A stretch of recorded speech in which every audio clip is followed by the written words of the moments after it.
দেখো ভাই, মিশর মানেই হচ্ছে mummy, adventure, alien, horror, mystery. একটা সময় সেই ফেমাস মমি সিনেমাগুলো দেখেছিলেন তো ব্র্যান্ডন ফ্রেসারের, যেমন গল্প দুর্দান্ত, অ্যাডভেঞ্চার, মানে সত্যি কথা আমি এখনও মনে রেখেছি। এবং আমি মনে করি যারা যারা আপনারা হলিউডের ফ্যান তারা কম বেশি এই সিনেমাটা দেখেছেন এবং আপনাদের ফেভারিট লিস্টেও সেই সিনেমাটা রয়েছে। তবে রিসেন্ট মুক্তি পাওয়া যে মমি সিনেমাটা, যেটার নাম হচ্ছে লি ক্রোনিনস দ্য মামি, সেটা দেখে আমার ধারণাটা সম্পূর্ণ চেঞ্জ হয়ে গেছে।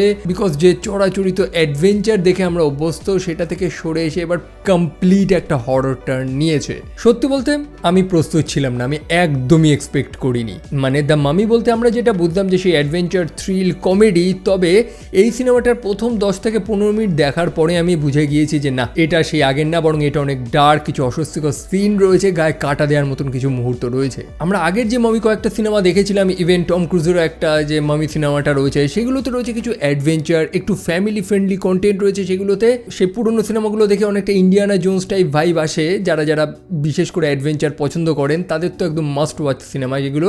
তবে এই 2026 সালের মামি সিনেমাটা একটা খাঁটি হরর সিনেমা। তবে এখন প্রশ্ন হচ্ছে যে কেন হঠাৎ অ্যাডভেঞ্চার থেকে সরে এসে এরকম একটা পিওর হরর, মানে ডার্ক হররে কেন ঢুকে গেল এটা? অর্থাৎ নেই কোনো ট্রেজার হান্ট, হিরোইজমেরও কোনো জায়গা নেই যে হিরো এসে আপনাকে সবাইকে বাঁচিয়ে দেবে লাস্টে। অ্যাকচুয়ালি এই গল্পে হিরোইজমের জায়গায় এসেছে সার্ভাইভাল। এই গল্পে মমি কোনো ভিলেন না, বরং একটা পিওর আনস্টপেবল ভয়। দেখুন, কম বেশি ট্রেলার দেখেই আমরা বুঝে গেছিলাম যে না, এটা আগের মতন তো হচ্ছে না। বিশেষ করে সিনেমার পরিচালক লি ক্রোনিনস, যার আগের সিনেমাটা অর্থাৎ ইভিল ডেড রাইজ, সেটা দেখলেও আপনার বুঝে যাওয়ার কথা যে এবার একটা কিছু ডার্ক ব্রুটাল হরর আপনাকে দেখাবে। যেখানে আগের মমি সিনেমাগুলোতে মিশরের মিথোলজির উপরে বেশি ফোকাসড করা হয়েছিল, তারপর সেখানকার হিস্ট্রি রয়েছে, রোম্যান্স রয়েছে। তবে এবারের গল্পটা রিয়েলিস্টিক, খুব ডিস্টার্বিং। এখানে কমপ্লিটলি ফোকাসড হচ্ছে ভয়, মানসিক চাপ, সার্ভাইভাল। অর্থাৎ এটা কোনো ফান রাইড না, এটা একটা ইন্টেন্স এক্সপিরিয়েন্স। কিছু স্পয়লার দিয়ে আমি আপনার মজাটা নষ্ট করতে চাইছি না, তবে একটা ছোট প্লট বলে দিই যাতে আপনারা অবশ্যই সিনেমাটা দেখেন। দেখুন, এখানের গল্পটা চড়াচড়িত সেই ভিলেন মমি না, বরং একটা ডেমনকে নিয়ে স্টোরি, যার নাম হচ্ছে নাসমারানিয়ান। তার বয়স প্রায় কয়েক হাজারো বছর পুরনো। গল্পে বলা হয়েছে যে জেসাস ক্রাইস্টেরও বয়সের প্রায় 3000 বছর আগে, তারও স্টোরি 3000 বছর আগের একটা ডেমন, যে মানুষের লাইফ থেকে খুশিটাকে নষ্ট করে দেয়।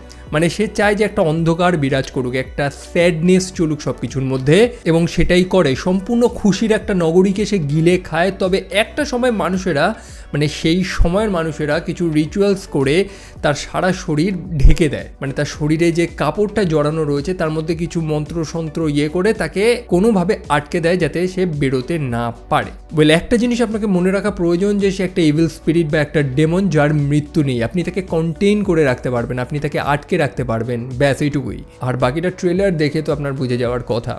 গল্পটা অ্যাকচুয়ালি একটা ছোট বাচ্চা মেয়ে, ক্যাটি যার নাম, যাকে তার প্যারেন্টস খুঁজে পাচ্ছিল না। প্রায় 8 বছর আগে সে কিডন্যাপড হয়ে গেছিলো এবং হারিয়ে গেছিলো, তাকে আর খুঁজে পাওয়া যায়নি। তবে এতগুলো বছর পর তাকে একটা 3000 বছর পুরনো সার্কোফাগাসের মধ্যে পাওয়া যায়।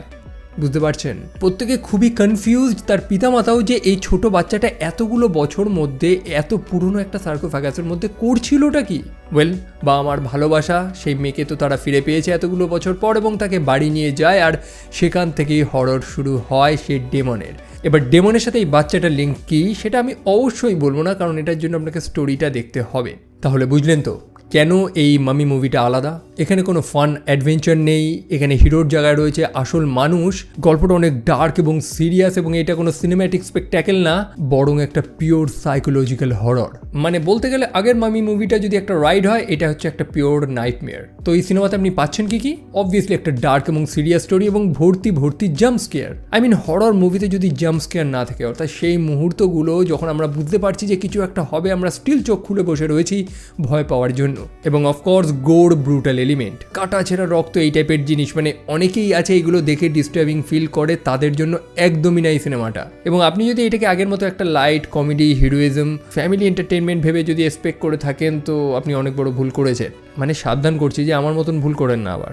সো সবশেষে বলবো যে এটা একটা আলটিমেট হরর মুভি। আপনাকে সেই পুরনো ধারণা থেকে সরে গিয়ে একদম নতুন কিছু এক্সপেক্ট করতে হবে। বিশেষ করে আপনি যদি এই ডার্ক হরর জনরা সিনেমা পছন্দ করেন, তো এটা অবভিয়াসলি আপনারই জন্য। হ্যাঁ, অবশ্যই এই সিনেমাতে কিছু মিস্টেক্স রয়েছে, কিছু জায়গায় কিছু সিলি ফল্ট, কিছু প্লট হোল আমি লক্ষ্য করতে পেরেছি, যেগুলো সত্যি কথা খুব একটা গভীর না বা চোখে লাগার মতন না। এবং হরর সিনেমাতে গভীর প্লট কোন মানুষটাই বা খুঁজতে যায়।